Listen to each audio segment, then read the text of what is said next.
একদিন এক আল্লাহর ওলি এক কবরস্থানের পাশ দিয়ে যাচ্ছিলেন। তখন তিনি দেখতে পেলেন কবরের ভেতর থেকে ধোঁয়া বের হচ্ছে এবং কবর থেকে কান্নাকাটির আওয়াজ বেশি আসছে। আল্লাহর ওলি ওই দৃশ্য দেখে থমকে গেলেন। তিনি দাঁড়িয়ে দেখতে পেলেন দুইটা কবর থেকেই ধোঁয়া বের হচ্ছে এবং ভয়ঙ্কর আহাজারি শব্দ বেশি আসছে। এরপর আল্লাহর ওলি সেই পাশের একটি গ্রামে গিয়ে উঠলেন এবং গ্রামের কিছু লোক দেখে বললেন, আপনারা কি বলতে পারেন ওই কবরস্থানে দুটি কবর পাশাপাশি দেখা যায়? সেই কবরগুলো কাদের এবং কবরগুলো কার কবর? গ্রামের কয়েকজন লোক বলল, কিছুদিন পূর্বেই ওই পাশের গ্রামের একটি মেয়ের বাবা মা দুজনেই ইন্তেকাল করেছেন।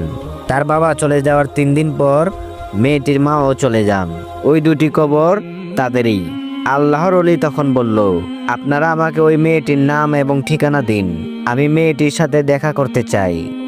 লোকেরা তখন বলল, হুজুর, আপনি এসব কি বলছেন? আপনি কি জানেন কে সেই মেয়ে? সেই মেয়েটি হলো গ্রামের একজন বিখ্যাত নষ্টা মেয়ে। সে দিনের বেলা হলে সারাদিন ঘুমায় আর রাতের বেলা হলে সারা রাত পরপুরুষের সঙ্গে কাটিয়ে বাজে কাজে লিপ্ত হয়। মেয়েটি দেখতে অনেক সুন্দরী, তাই অনেক দূর দূরান্ত থেকে পুরুষ লোক এসে মেয়েটির সাথে রাত কাটায় এবং মিলিত হয়। হুজুর, আপনাকে দেখতে তো একজন আল্লাহর বুজুর্গ ব্যক্তি মনে হচ্ছে, আপনি কেন ওই নষ্টা মেয়ের সাথে দেখা করতে চাচ্ছেন? আল্লাহর ওলি তখন বলল, মেয়েটি যাই হোক না কেন, আমাকে যে তার সঙ্গে দেখা করতেই হবে। আপনারা বলুন, আমি কিভাবে মেয়েটির বাড়ি পর্যন্ত যেতে পারি? তখন গ্রামের আরেক দল লোক বলল, হুজুর, আমরা বুঝতে পারছি না, আপনি সবকিছু জানার পরেও কেন ওই মেয়েটির সঙ্গে দেখা করতে চাচ্ছেন?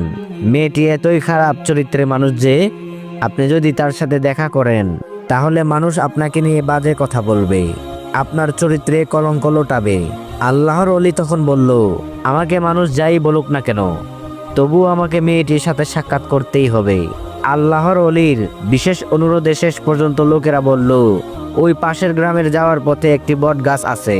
সেই বট গাছটার বরাবর যে রাস্তাটা গেছে, সেই রাস্তার মাথার বাড়িটাই হলো ওই নষ্টা মেয়ের বাড়ি। মেয়েটির নাম গোলাপী। এরপর আল্লাহর ওলি ওই মেয়েটির বাড়ির দিকে রওনা হলেন। হাঁটতে হাঁটতে তিনি ওই পথের মধ্যে একটি বট গাছ দেখতে পেলেন।